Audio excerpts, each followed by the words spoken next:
সন্মানীয় সাংবাদিক বন্ধুসকল, আজি আপোনালোকে ইতিমধ্যে গম পাইছে যে খন্তেক আগতে আমাৰ মাননীয় বিত্তমন্ত্ৰী নিৰ্মলা সীতাৰমণ ডাঙৰীয়ানীয়ে আমাৰ নেশ্যনেল বাজেট তেখেতে উভয় সদনতে দাখিল কৰিলে আৰু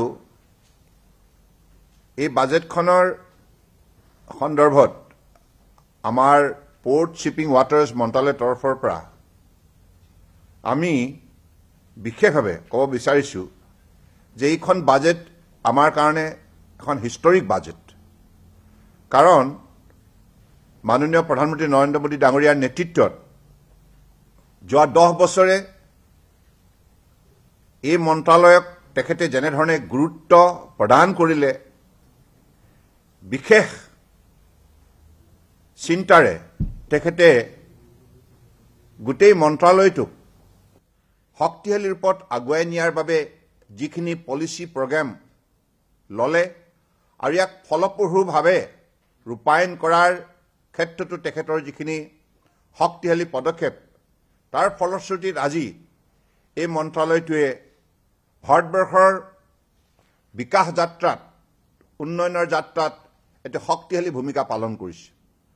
আৰু আজি আপোনালোকে দেখিছে যে মাননীয় প্ৰধানমন্ত্ৰী নৰেন্দ্ৰ মোদী ডাঙৰীয়াই যেনেধৰণে অমৃতকাল ভিজন 2047ত এই মন্ত্ৰালয়ে কেনেধৰণে আগন্তুক দিনত ভাৰতবৰ্ষৰ এই উন্নয়নৰ যাত্ৰাক শক্তিশালী ৰূপ দিব আৰু ইয়াৰ বাবে কিখিনি কাম কৰিব লাগিব, এই সকলোবিলাক কথা স্পষ্টভাৱে উল্লেখ কৰি সেইখন প্ৰতিবেদন ভাৰতবৰ্ষৰ জনসাধাৰণৰ সন্মুখত উপস্থাপন কৰিলে।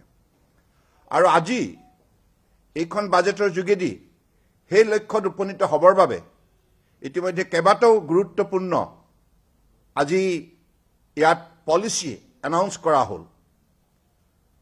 প্ৰথমটো আমি সকলোৱে দেখিছোঁ যে মেৰিটাইম ডেভেলপমেণ্ট ফাণ্ড, যাৰ যোগেদি শ্বিপ বিল্ডিং অৰ্থাৎ ভাৰতবৰ্ষতেই জাহাজ নিৰ্মাণ কৰাৰ বাবে এটা উল্লেখযোগ্য পদক্ষেপ লোৱাৰ লগতে পোৰ্টবিলাকক আধুনিকভাৱে শক্তিশালী ৰূপত সজাই তোলা আৰু শ্বিপিঙক বিশেষভাৱে উদগনি দিয়াৰ যিটো ব্যৱস্থাৰ কথা উল্লেখ কৰিলে, তাৰ ফলত নিশ্চিতভাৱে সমগ্ৰ ভাৰতবৰ্ষতে এটা শক্তিশালী ইক'চিষ্টেম গঢ় লৈ উঠিব, যাৰ ফলত বিভিন্ন ধৰণৰ সৰু বৰ ডাঙৰ এই সকলোবিলাক ইণ্ডাষ্ট্ৰী গঢ় ল'ব আৰু এই মেৰিটাইম ইণ্ডাষ্ট্ৰীটো ক্ষেত্ৰত বিভিন্ন ধৰণে ইয়াত বিভিন্ন আমাৰ এজেঞ্চি, বিশেষকৈ যিবিলাকৰ যোগেদি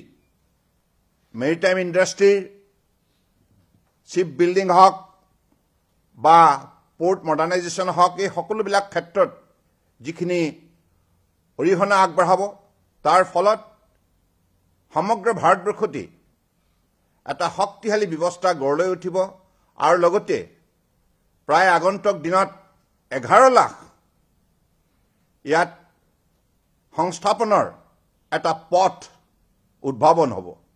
গতিকে মই ভাবোঁ যে এই সিদ্ধান্তৰ যোগেদি গোটেই ইণ্ডাষ্ট্ৰীটোকে এটা সুকীয়া মাত্ৰা প্ৰদান কৰা হৈছে আৰু লগতে আমাৰ ship building finance assistance policy যি 2.0 অৰ্থাৎ আগন্তুক 2014 চনলৈকে এই পলিচিটোক কাৰ্যকৰী ৰূপ দিয়াৰ বাবে ইতিমধ্যে ঘোষণা কৰা হৈছে।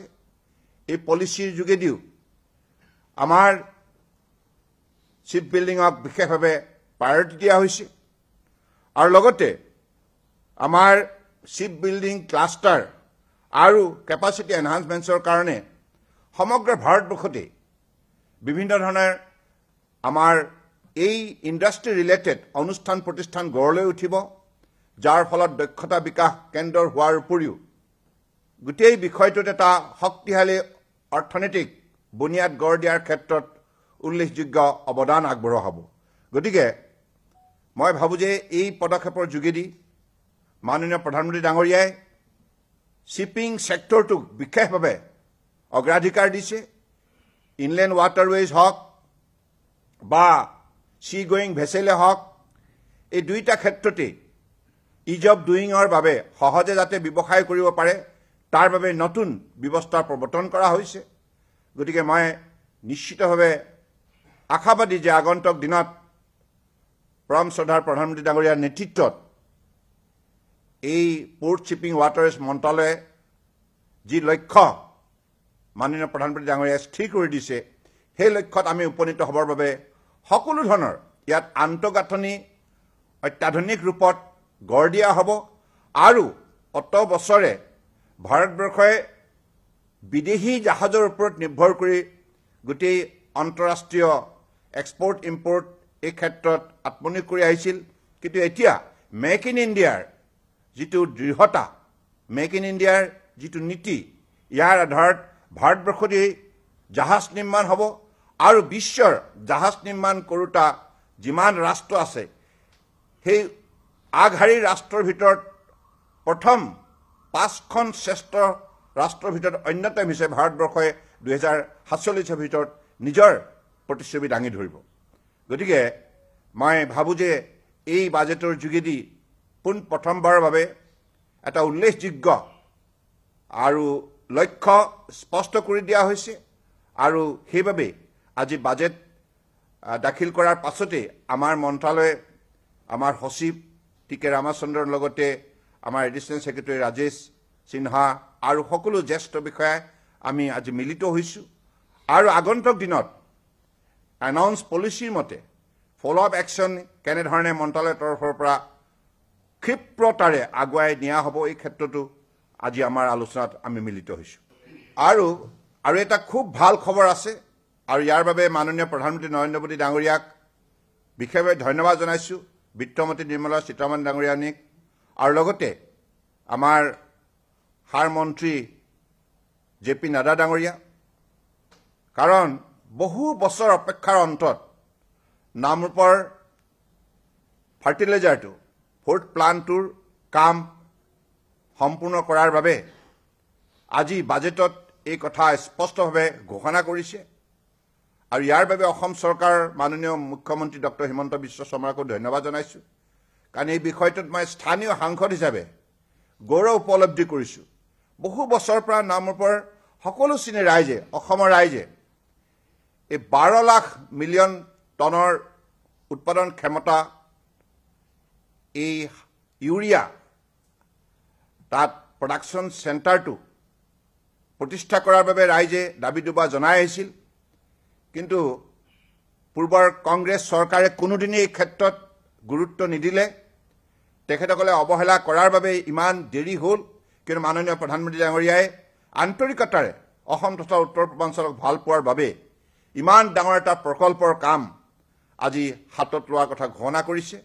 গতিকে মই ভাবোঁ যে আমি সকলোৱে অসমৰ ৰাইজৰ হৈ, উত্তৰ পূৰ্বাঞ্চলৰ ৰাইজৰ হৈ, কাৰণ উত্তৰ পূৰ্বাঞ্চলৰ আটাইতকৈ ডাঙৰ ইউনিট হ'ব এইটো আৰু এই ইউনিটৰ যোগেদি যি ইউৰিয়া প্ৰডাকশ্যন হ'ব, এই ইউৰিয়া কেৱল উত্তৰ পূৰ্বাঞ্চলে নহয়, চুবুৰীয়া বিদেশী ৰাষ্ট্ৰটো ই বজাৰ গঢ় দিয়াৰ ক্ষেত্ৰত সফলতা অৰ্জন কৰিব।